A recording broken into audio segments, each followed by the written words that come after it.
What do you think makes a good parent, given that you had quite a rocky... I really think you need to shut up.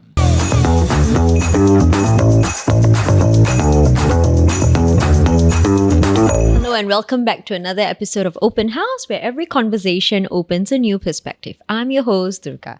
Today we have a very special festive episode and we have a very special person here for it. He's an actor, a host, a stand-up comedian and a drag queen. But most importantly, he has broken down barriers for many others to follow suit and has taught us what being true to ourselves really means.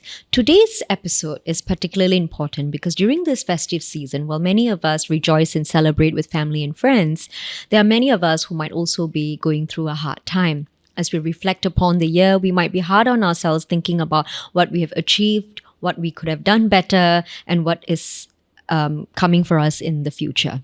Right. So we hope to learn from Kumar's life and the challenges he may face and his beautiful approach to life. Right. So here it goes. How was your childhood like? My childhood was everything provided for. Like my father was working for SPCA and I was staying in the quarters in Orchard Road. And when my mother left my father because he was a bit abusive, typical Indian man. You know, he's from India and they don't believe in divorce. So he took it out on us because we are the only ones who reminded him of the failed marriage. So there were a lot of abusive because he drank. Alcohol triggers something and he doesn't really beat me, but he beats my sisters and my stepmom, who is my mother's sister, because she came and take care of me because she was my auntie, right? Because I was only 4 years old. So she took care of me and my grandmother said, I should marry this or whatever. And then so she married him and then she also got abused. Everything it's just part of the package. So every day was good because my father gave me dogs and I cannot have friends because I was the only boy then. I can never forget my 3-legged dog called Skippy. It was a Singapore special. It was the cutest dog. Wait for me every time at the gate. That was my childhood. My father provided us. In the daytime, he's an angel, best father. At night, then he becomes the devil. It's just when he drinks. Besides that, nothing. Nothing so dramatic like what nowadays a lot of people are going through, right? Nowadays, people are luckier because, neighbors can intervene, police can intervene. Those days, you cannot. Police and you stayed in a quarters. Yeah. A kampong quarters. So, police cannot intervene. Anything within the 4 walls stays in the 4 walls. So, my father beat up my mother, we call police say we cannot come. Now they can intervene. Now they're allowed to intervene. So, which is great. So, those days was just, we would go to school with bruises, face got marked. My father would have hit us with belt or something. The teachers don't They cannot intervene. They cannot get involved. Yeah. They just take it as part of living those days, right? Now it's so different. Now they're lucky and also unlucky because everything in the school, like bullying, right? In the school, is they go to counselling first. Like you bully someone, you need to be punished first. Like show that this is not right. Not send to counselling and then it's all wrong, That's how it works now, but everything is wrong right now. Right. I feel. So you had this relationship with your parents. Like, do you hate your mother for leaving? No, I don't hate her. Do you have a good relationship with her? No, I never had a relationship with her. Because my father makes sure that we do not have a relationship with her. So whenever there's a family gathering those days, my real mom will come and I will never go near her. Because I was always very attached to my stepmom. Are you close to your stepmom? Yeah, very close. But now that she's taking my brother and she's very busy, she's volunteered herself in the temple. So she's every day at the temple, which is good because for her mental health. Because my stepmom now is the type that she stresses over small stuff. So I was telling her that you should need to go out, community center, do some volunteer work. Finally, she did the temple thing and she's more at peace, which is very good. I'm very happy that she's doing it so that she's not going to stress over my sister or my nephew or whatever, So now I wanted to ask you, just going back a bit before we even go into some more, right? We all know who you are. Right? We all know who Kumar is. We've seen you on stage. But who is Kumar to you? I think I am a bit more reserved. I am very calm. I want to be calm, collected. And Kumar is just a very not selfish. I'm not the giving back type, but I try and do what I can to help others in a very small way. Like this interview could help people who are out there who's stressed or going through the same thing like what I went through, and they can always come out and ask for help now, right? Because those days we had no help. Now everything you can get help. Depression, you got help. Anger management also got help. If you're going through a bad marriage, also Aware is there to help the women. But I feel that a lot of help is for women. Men also go through suffering. Men also go through menopause. Men also go through depression. They don't expect men to come forward because a lot of men have ego problem. So they don't really come forward. And I feel that they all should come forward and ask for help. There is no ego trip here. No lose face. If you're going through something, talk to someone, especially a friend that you need. Because nowadays, I think, especially 2024, 2025, people should listen.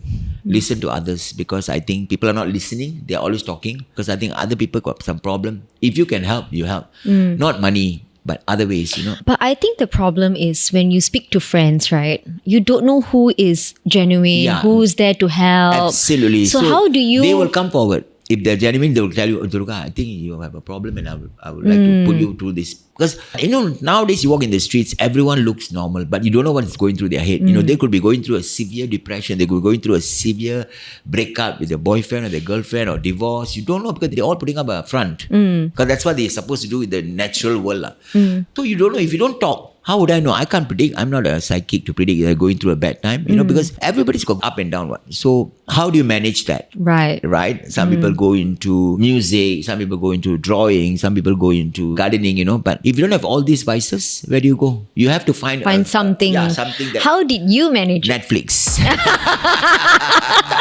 Netflix or my dogs. your dogs? Yeah, But before Netflix came? Before Netflix came, actually I don't remember before. You don't remember?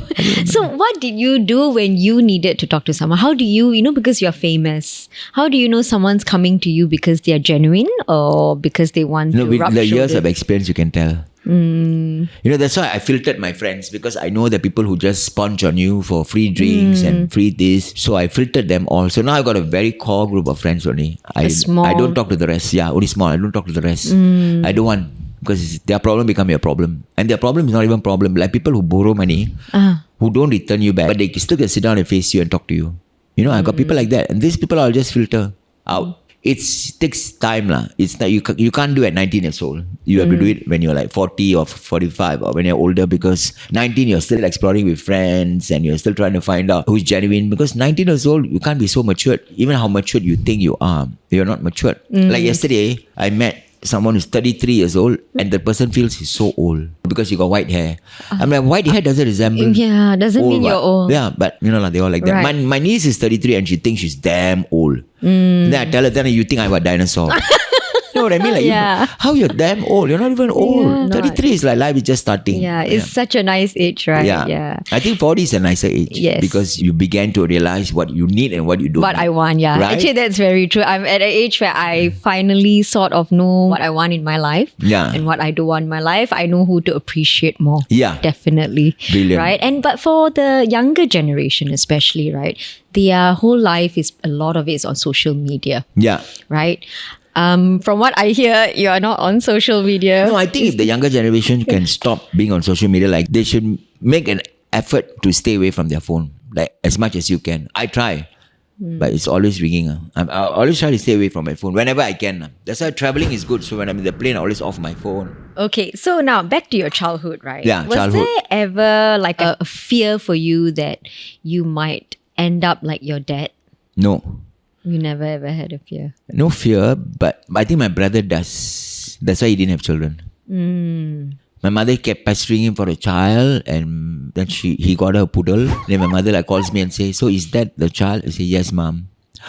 She said, "Elder son gay, younger son don't have children." I'm like, "I'm done." I say, "Yeah, mom, you're done."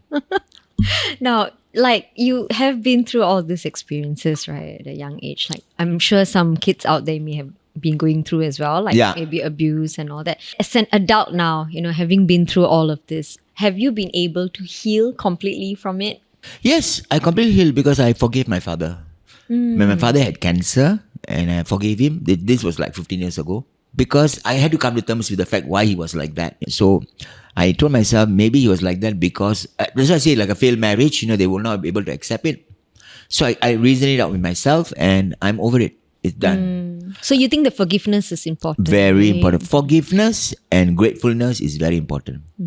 You must be grateful that you wake up every day and live the day like it's your last day. I think it's very important to be grateful to whatever you have. Even if it's small, but because people don't live simply anymore. Everyone is living for the society. Cost of living is high, but you can live simply. I'm living simply. I don't have credit card.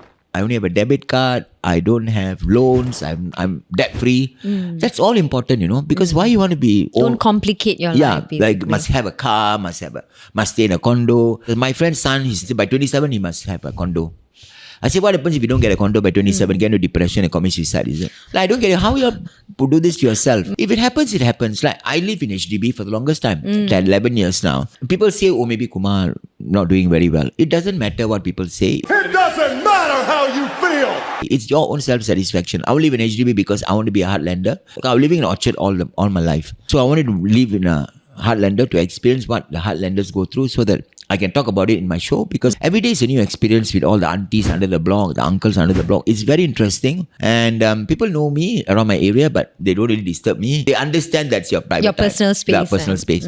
Right. Yeah. Now, if you did not have the childhood that you did and you did not have the experiences that you did, would you have become who you are today? No. I think everything that happens in your childhood, it manifests to who you are now. Because I was raped at the age of 10 by my mother's best friend, who's a guy, and that has stick to me till today. So that's why when I have a relationship, I do not really have sex because I can't. Because I was raped at such a young age. It comes back to me. And when I met the guy on the street, I actually crossed the road to avoid him. I got over it, but I still, because talking about it is the best thing to get over, right? Like, because I lost my baby girl, 2 years back, my dog, Oreo. And I realized by just isolating yourself and moaning about it, it's not helping. So I talk about her all my shows on stage now. I show pictures of her and tell people to be very aware, because I didn't lost her because she was old. I lost her because she had some rat poison that they were walking down the block. Oh dear. And to let people know to be more aware of when you're walking your dog. Even if your helper is walking your dog, make sure they're not on their phone, because you need to know what are they sniffing or what are they picking up from the floor. So my helper doesn't carry a phone, and because it's bad. They could be doing anything. So I'm just keeping people aware of, if you have pets at home, pay more attention. And I really think that if I wasn't doing, stand-up comedy was an accident. When I was young, I was an Indian classical dancer. Then I moved into acting, Hapavila. Then comedy was a part-time job. I was earning $40 a night to do stand-up, scripted stand-up in a club. And everything just fell into place. Yeah. So I really think that God has already put you in a space eventually where you're supposed to go, you'll go there. Whether you're supposed to be a drug addict, whether you're supposed to be a criminal, whether you're supposed to be doing good, you will end up where you're supposed to be. So I think I'm where I'm supposed to be. Yeah.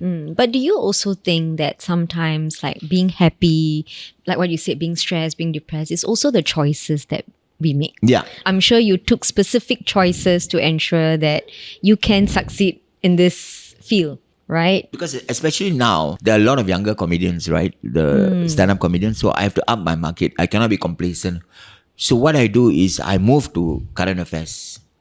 I talk about stories that people can relate, because a lot of people don't know the news. People don't even know what's happening, So you make use of this for your... Yeah, so the people know that I'm relevant, so that I have to up my game, because I cannot fight the younger ones because they all speak too much vulgarity and all that. I don't even say the F word on stage. So I try to move to more current affairs, politics, try to relate to them so that they also know that these are all happenings. Like everybody say, don't stay in Yishun, don't stay in Yishun. But Yishun is no more dangerous now. It's moving this way to Amokyo, over wherever there's danger. You'll never know. Right. Also, I keep myself very relevant. Yeah, so I see news every day. In Singapore's context. Yeah, Singapore. And I also do talk about overseas news. Like Donald Trump winning the thing, like everybody thought Kamala will win. Even I thought Kamala will win. But Kamala lost. So now she's alamat lah. But Kamala the other way is alamat. That's a good one. So now she's alamat. Yeah. So just to sort of go back to your childhood again, sorry, right? You mentioned about the rape, right? Did you actually tell your mom? I told my mom many years later. My mom didn't believe. She said, my own friend won't do that to you. Then I just let it be. When did it stop? Like, it triggers me every time I'm trying to make love. But when did the abuse stop? Like the rape? It stopped one time only. Oh, one time. But know what's strange about it? I went back to him. Because I didn't get the kind of love from my father. So I thought that was love. It was wrong. Yeah, that's what it is. So you just let it, don't think too much. You always tell yourself that there's someone out there who's getting worse treatment than you.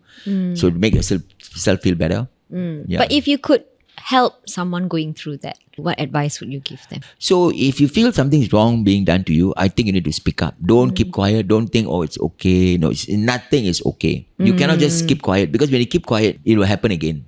And if you don't want it to happen again, you need to talk. And if your mom or your dad is not listening, talk to somebody else. Right. Because a lot of them, if you see in the news now in Singapore, a lot of the cases are young kids. Yeah. They are very young kids, and sometimes they're powerless, against the adults. So I think you're absolutely right, because a lot of the children actually tell their friends in school. Yes. Then the friends will say, hey, you need to go and tell the teachers. Yeah. And these days, the teachers do take action. Yeah. So I think, the important thing is to talk about it. Keep talking about it until you get the help you need. Yes. Right. Now we go on to your exciting career, right?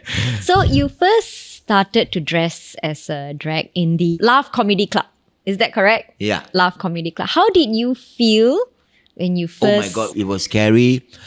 And How did people you called feel? me names. The audience called me Aqua, Bapo. I'm going to go backstage and cry all because, that's the name that I never want to be called, although I was being called during my school days, even my army time. When I stepped into the army camp, my sergeant called me, hey, the Aqua come already. So it's very sad to hear such names being called, but we had to live through it. So all my life I had to prove people that I'm better than you or I'm good as you. So like in the army, I ran the fastest for 2.4 kilometers. I was in like 8 minutes for 2.4. In school, I joined the Indian classical dance troupe and I became the best dancer until I became the cover of the school yearbook. It's sad that you have to prove yourself, but that's what it was last time. Now it's different. Now everyone is so accepting. If you tell anyone I'm gay, they're like, oh, okay, you're gay. Okay, I'm fine. It's all right, no problem. And those days, I can't even come out to my parents until today. I mean, my dad is gone, but my mom is like, I cannot talk things that I want to talk openly. Only with friends I can. I can't tell my mom, this is my boyfriend, or I have a boyfriend, or I can't. Does she know you are gay? She knows, but she's not coming to terms with it. And I think now she did because she saw me being alone for so many years. I think she come to terms, but she don't say. So which is very sad. Like if only she would say, I accept you for what you are. Would that mean a lot to you? Yeah, but sometimes it's just the unspoken understanding that you don't question it. So you just let it be. What made you want to even dress up as a drag queen? Oh, because I realized that those days when you see a transvestite, you do a double take. You're not sure whether it's a boy or a girl, So I wanted to get the audience attention. So of course, being in drag would get their attention first. You need to get the attention first before you deliver your speech. So those days it was very rare.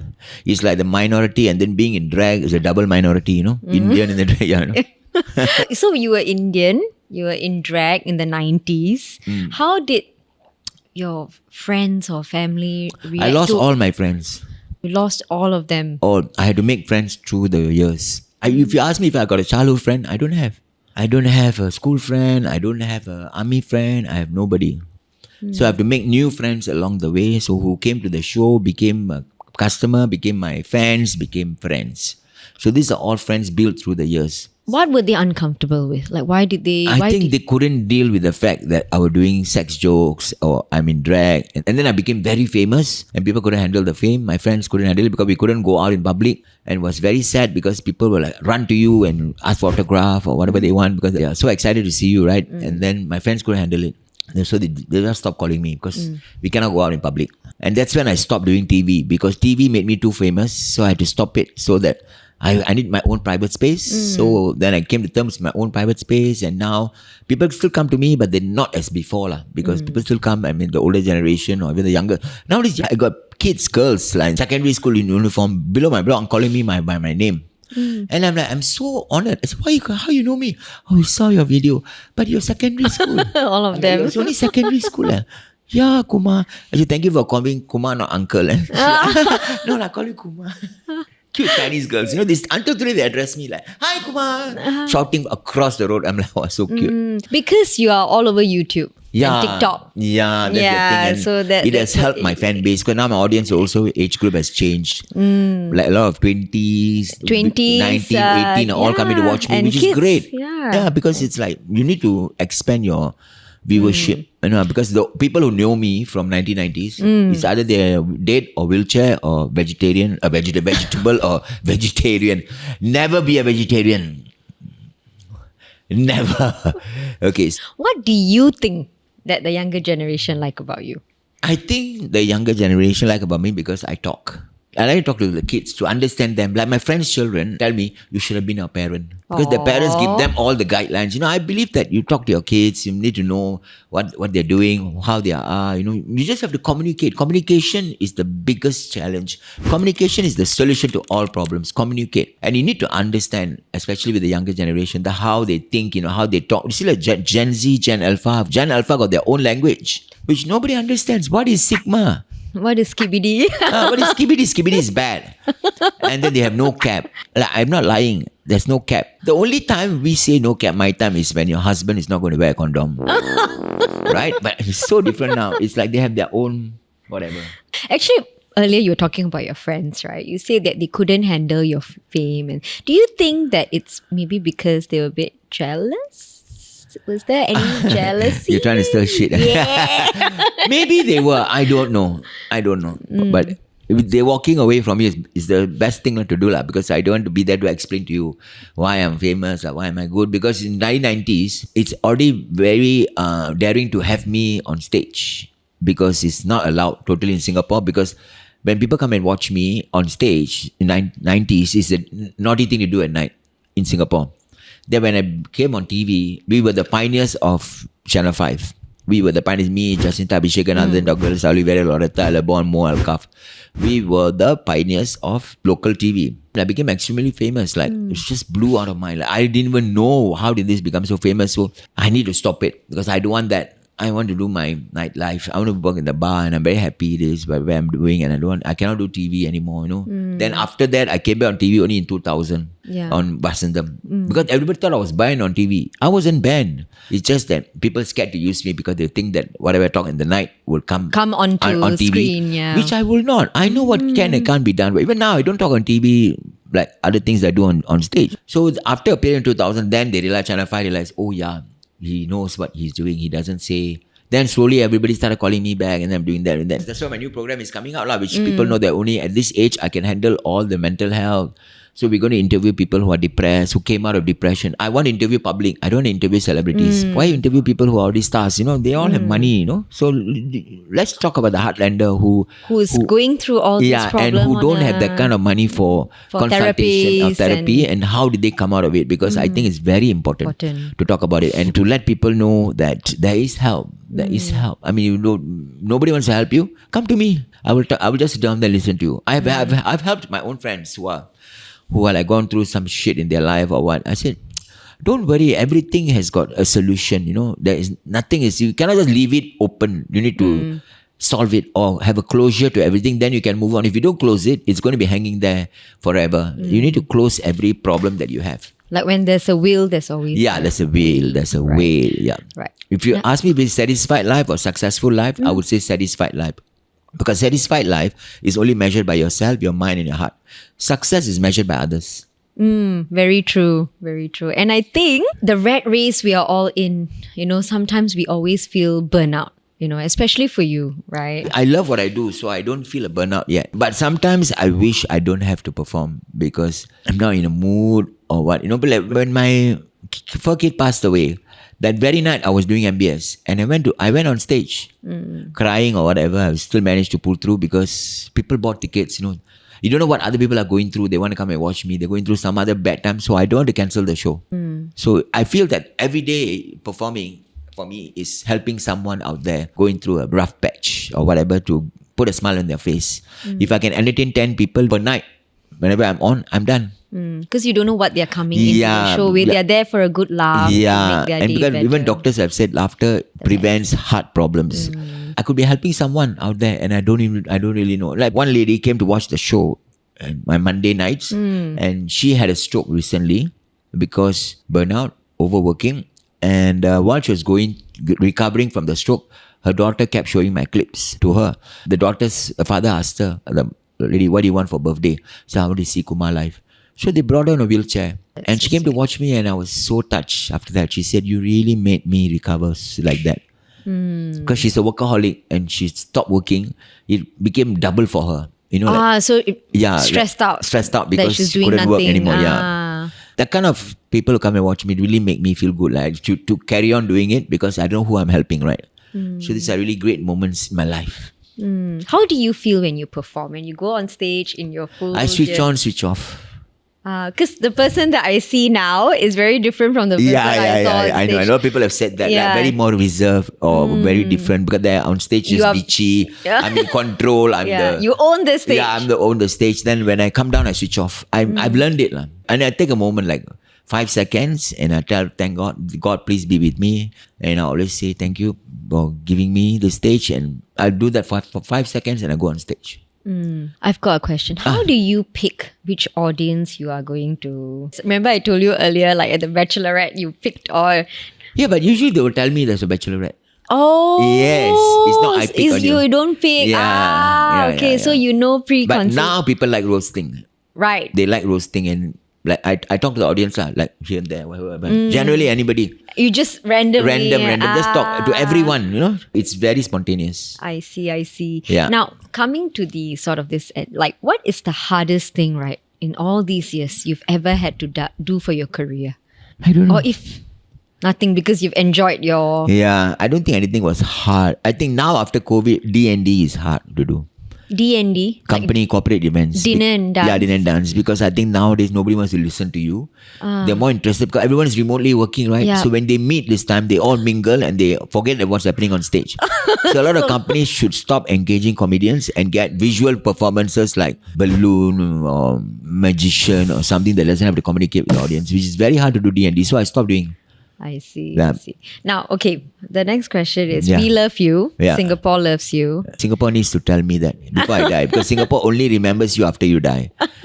Right? You see, all the people who are like remembered are actually dead. Lee Kuan Yew, because he made Singapore where it is now. Without him, it would still be kampung. We will still be like JB, you know. He saw 50 years forward, which I think no human being could actually think so far. He put us in our own house. It's because of him, nobody else. So he should be remembered. He should be celebrated. Every year, his birthday, we should have a swing Singapore, like a street dance, enjoy, just go and Lee Kuan Yew's birthday. We need to do things like that. Yeah. I think Singapore really needs to. Yes. Sometimes people ask me, like, if you were not born in Singapore, how would your life have been different? Because my ancestors are from India. And I said, I don't know. Because I've never lived anywhere else. So Yeah. I really don't know. Yeah, because India, I mean... Like, do because- you feel that? Like, if you were born...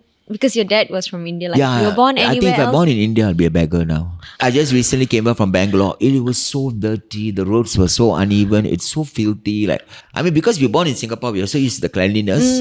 That was shocking for me. But for them, it's normal. For them, it is daily rubbish everywhere. I cannot deal with that when I even went there for a visit. So how could I live there? So I don't know what would have been. Right. I would have been maybe in the streets. Yeah. It's even hard to imagine where else can you be, because you're so used to this. You wish you want to be in Europe. People who have migrated, left the country to another country, have always regretted because they will always be treated as a foreigner. Yeah, you're second-class citizen. Second-class Yeah. citizen. No matter you have the citizenship of France, the citizenship of UK, Yeah. people will still treat you second class. Yeah. It's not the government, because you are. You are. Yeah. It's not your home. It's not your home. It's never greener on the other side. If you think it's always the pasture is greener on the other side, it's actually not. There's other obstacles you have to go through. So I'll never leave Singapore. I'm very Singaporean. No, I watch National Day Parade every year and I still cry because I'm like so patriotic. You know? Yeah. I'm so Singaporean. Yeah, yeah. I can never get that overseas. It will never happen. I mean, do I want to be born a white man? No. I'm very happy being the minority. I'm very happy being Indian, and I think we have to celebrate being Indian and just enjoy being Indian. Now, what's the best thing about being you? Best thing about being you. I don't know. I think being me was the best thing of being me is because I'm very happy-go-lucky and I'm very, very understanding, and nothing shocks me now. This is the world. And I've learned to come to terms with the world like that now. You cannot be like my mother. She doesn't accept now. But I accept now. My mother cannot understand how you can go through like depression. Like my mother thinks everything is hereditary. So depression has to be hereditary, but it's wrong. It's not. Anybody can have depression. Anybody can go through anything. But my mother doesn't believe that. She believes, no, you cannot. Speaking of hereditary, do you think like your orientation, your sexual orientation, was it because of Like, do you feel that it's really genetics or Or is it because of- cultivated? or is it like, was it because of I things? don't know. Very good question. I don't know. Maybe because was I raped, then I'm more cultivated to men. I don't know. Because when I see a woman like you now, immediately I take you as a sister. I don't take you as a sexual object at all. But when I see a boy, not him, I take him as sexual object. It's preferences like bisexuals, right? Bisexual people they always cater to one sex more than the other. So it's either more men or more women. Yeah, it's never balanced. I'm not like that. So my sexual orientation, very good question. I don't know whether it's cultivated or was it inborn. Yeah, not questioning it. It's God's choice. You just go with the I just go with the flow. Yeah, like if now you tell me you're non-binary, you tell me you're this, I go with the flow. Like, what is non-binary? Our time is called tomboy, right? Yeah. Now it's called non-binary. Binary. Yeah. And it's just a girl who behaves like a man, but still they're straight. Right. So it's my time is tomboy. So it's just all this labeling all came from America. We don't have such thing in Singapore. We never had LGBTQ. We never had. You're lesbian, you're lesbian. You're gay, you're gay. Okay. You're bisexual. Now have LGBTQ. They've extended IA. More like now they got side. They got top, bottom. They got side. No, the side. People who are side are no penetration. Only oral. They have everything, We have so many that are non-binary. Then the IAA is alliance and I is intersex. What is intersex? I don't know. It's so confusing. They confuse the whole world now.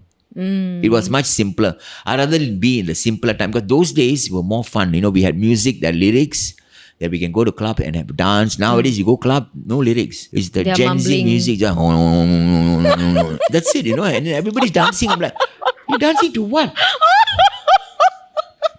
I completely agree. They are mumbling. Yeah, Like I Snoop remember- Dogg yeah. said that they are mumbling. Yeah, like Billie Eilish. Yeah. She's just pss, pss, pss, pss. Then they make money. Yeah. Even the Korean group, you don't even understand. They could be scolding your mother, you don't know. They honestly come to me, your mother is you don't know. True. Lisa carrying Labubu doll and the whole world is carrying Labubu doll. And the doll is the ugliest doll on earth. It's the teeth. It's supposed to be a monster, I Yeah, think. but it's so ugly. And then I'm saying, I tell my audience, so Lisa carry a tampon, would everybody carry a tampon? I think they will. I think they will. They're so crazy. I think they will. Yeah. It's absolutely right. It's, So I saw on TikTok once, they show Gen Z, millennial, and what is Alpha, is it? Yeah. They carry things on their backs. yeah. So the Gen Alpha carry a lot of toys, and then the Gen Z carry the Labubu dolls, and then the millennials carry ointments. Ointments. Yeah, like like you know, salon plus medication. That is not Gen Z, that is Gen X. Gen X and millennials. Yeah. Yeah. Okay, now coming to be a bit more serious, right? You are now a parent to a foster son. Yeah. Yeah. He is the son of actually your friend. So maybe you can tell us a little bit more He's about not that. my friend's son. Son? He's my friend's brother. Brother, okay. Younger brother, but Yeah. it's okay. And I met him when he was 18, when he was going to turn 18. So my friend brought him to watch my show in Hard Rock Cafe.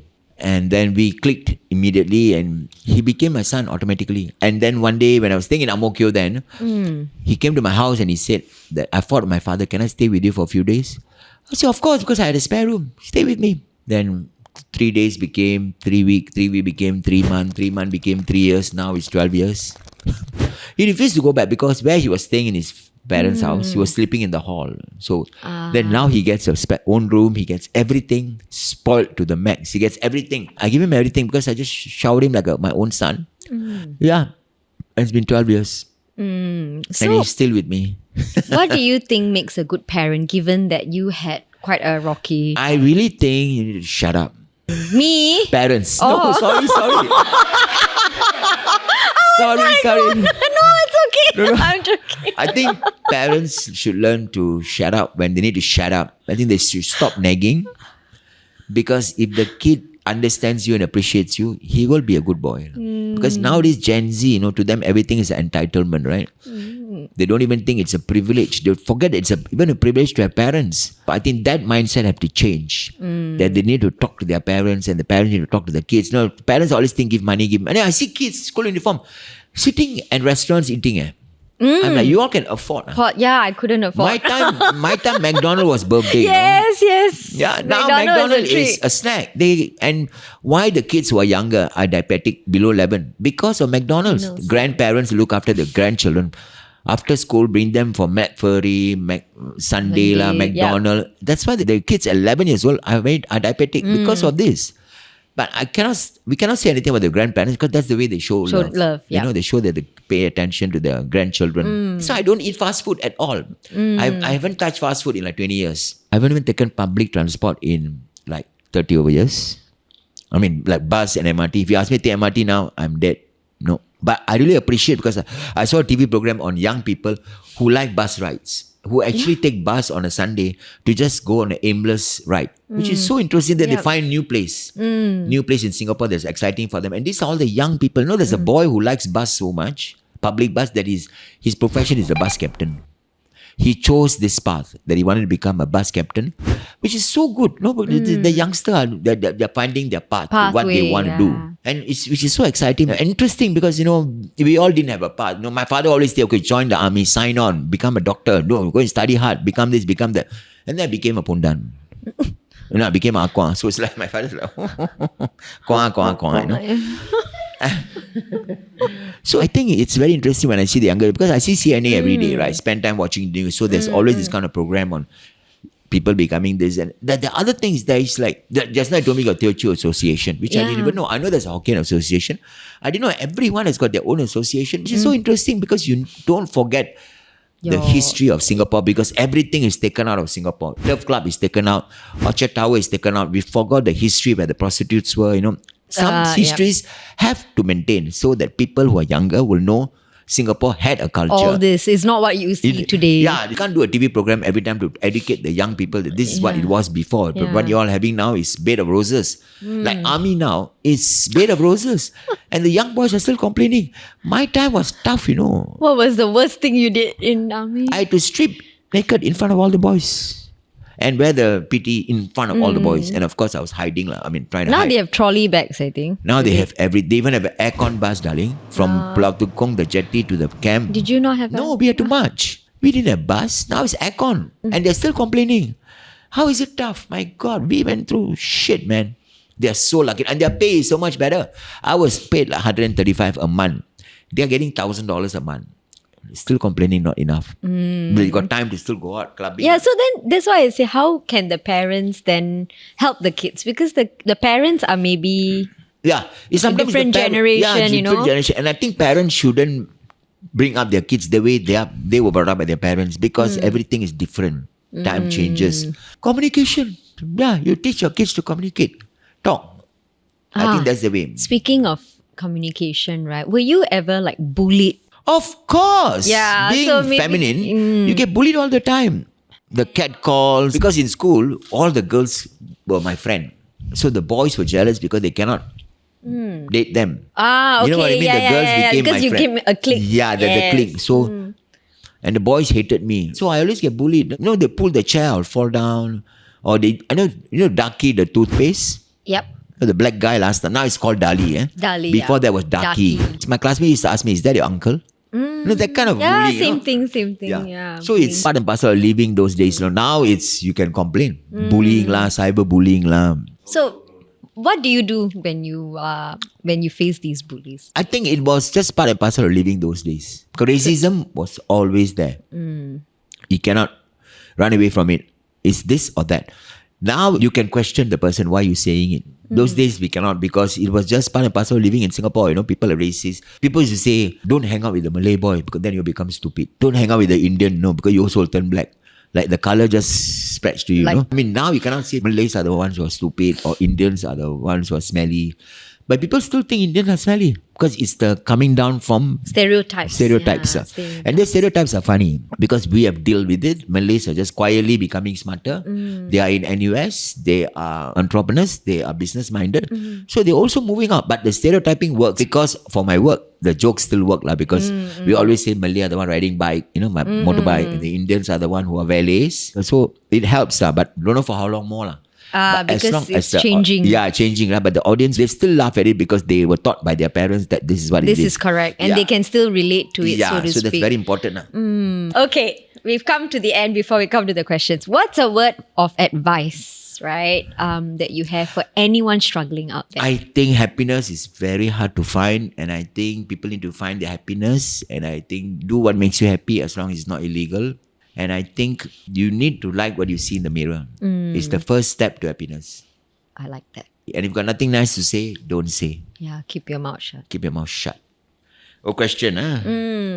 So these are questions from audience Audience. and from them as well, yeah, and social from media. y'all, huh? From them as well. So you can read out the question. Very short question. This is stupid. Do you use the ladies or the gents? I use the handicap. Ah, really? No, when I'm not makeup, I use gents. When I make up, I use ladies. But if the handicap is available, I use the handicap. Okay. If you were trying to be Kumar in today's world, which type of social media would you still have become Kumar? What is this question? I don't understand. Because when you did what you did, there's no technology, no social media, no nothing, right? You did it the hard way, right? Yeah. So now they have technology and social media. Do you think you would have still become who you are in today's world? Or even bigger? I think I will become bigger because, you have other platforms to promote yourself, and people are promoting themselves wrongly as well. But I will not do OnlyFans. I think nobody will buy. Nobody will pay to watch me naked. They'll pay me to put the clothes back on. But the people become rich by just doing OnlyFans. Yes, they do earn a lot, I think. Okay, have you ever felt that you wouldn't be seen as funny by audience? If so, how did you overcome? Never felt this way because, audience will never feel me not funny because I always know what works. So when I'm serious, I'm serious. When I'm giving them a motivation talk, I do that and then I go back funny. And if a dead crowd, it only happens when you do it with foreigners. Because they don't understand. Then they so you don't put yourself in the situation, You try to stay away from it. So I always try to stay away from situation that people will not understand me. And I wouldn't do the show even if it's like a lot of money. But when you do shows overseas, it's all Asians who are migrated. Okay. So it's like Singaporeans who've gone to Malaysia, Philippines. Yeah, mostly. Okay. Do you like being drag or being Kumar more? I prefer Kumar more because drag is a lot of work. Yeah. A lot of work, no? You don't know. Will Kumar have a documentary show on Netflix to capture his greatness? I don't know. Netflix has to approach you. You can't approach Netflix. The ball is in their court. See, Netflix, all the local shows, local movies, they're airing, right? They never buy, consignment only. Would you consider having a cat because you have 4 dogs? Yeah. No, I do not connect with cats. I only connect with dogs. So no cat. But if you want to keep a bird, you can take mine. One last thing. What's your Christmas wish since you love Christmas? My Christmas wish would be I want everyone to find their happiness and come out of whatever problem you are in and face it, deal with it, and be happy with where you are. It's very hard to find that kind of happiness and the kind of peace that I am in now. And I think people need to find it and don't join the rat race. Take your time.